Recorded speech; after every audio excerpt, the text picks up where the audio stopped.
I used to think the worst part would be the shouting. Instead, it was the calm. She stood in front of the mirror, adjusting an earring, her reflection steady and composed.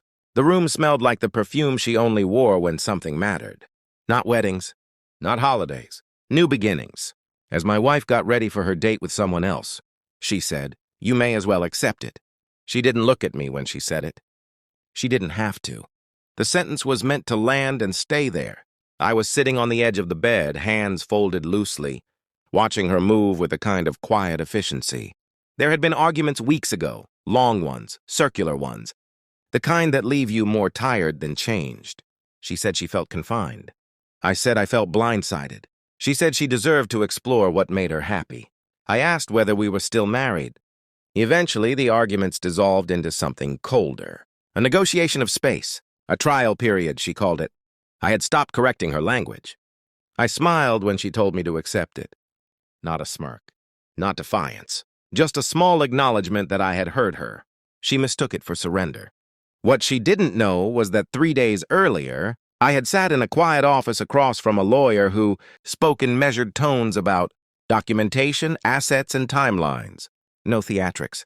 No promises of vengeance, just information. I learned how quickly joint accounts could become vulnerable, how easily informal separations turn into legal disadvantages, how often the person who just needed space returned to find the landscape rearranged. I didn't want revenge. I wanted structure. That afternoon, while she was out, I made copies of our recent bank statements. There had been transfers, small, then larger, into a separate account I hadn't known about until I looked closely. Not catastrophic, but intentional. My attorney drafted a preliminary notice requesting formal mediation and temporarily freezing discretionary withdrawals from shared funds. It wasn't a divorce filing. It wasn't an accusation. It was a boundary. I slid the envelope into her purse before dinner, placing it in the inner pocket she used for receipts and makeup. I didn't hide it.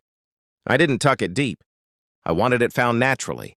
She sprayed perfume again and picked up the purse without checking inside. "You don't have to make this harder than it is," she said. "We can be adults." "I agree," I replied.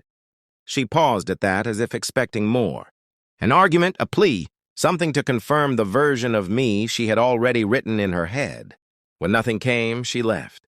The house felt unnaturally still after the door closed. I washed a single glass in the sink even though it was already clean. I sat at the dining table and stared at the empty chair across from me. There's a specific kind of humiliation in being told to accept your own displacement. I felt it. It sat heavy in my chest, but underneath it was something steadier. I had done what I could without raising my voice. Around 9, my phone buzzed. Her name lit up the screen. I let it ring once before answering. Her tone was different. Not angry. Not exactly upset. Just unsettled. "Did you put something in my purse?" "Yes." A pause. I could hear restaurant noise in the background.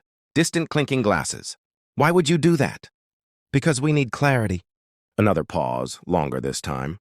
"He saw it," she said quietly. I was paying and the envelope fell out. I imagined the scene. The crisp letterhead visible.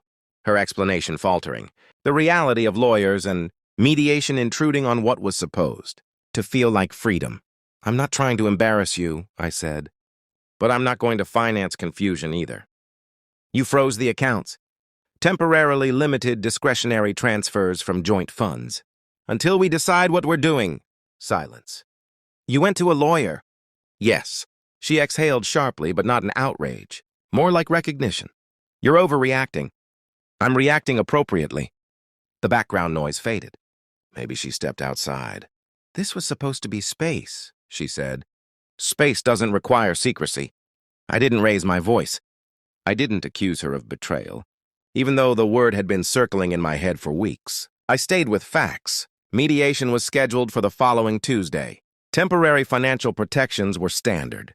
We could decide the future with guidance instead of improvisation. When she came home later that night, she didn't slam the door. She placed her purse on the counter carefully, as if it were heavier than before. We sat across from each other at the kitchen table.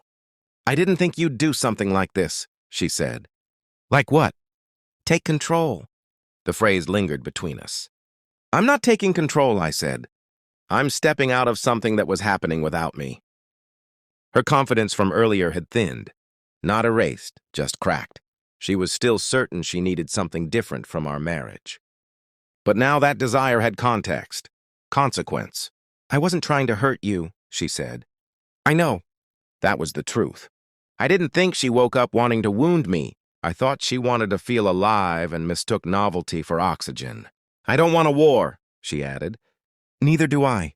We talked for over an hour. Not about the date, not about the man, about logistics, about the house, about whether we were trying to repair something or responsibly dismantle it. There were no tears, no shouting, just a slow acknowledgement that the version of us she assumed would quietly endure. Anything no longer existed. At one point, she looked at me with something like surprise. "You're very calm." "I've had time to think." That was the difference. She experienced the shift tonight. I had been living with it for weeks. When we finally went to bed, we lay on opposite edges of the mattress. The space between us felt measured now, intentional, not an accident. I didn't feel victorious. I felt steady. She had asked me to accept it. I had, just not the way she expected.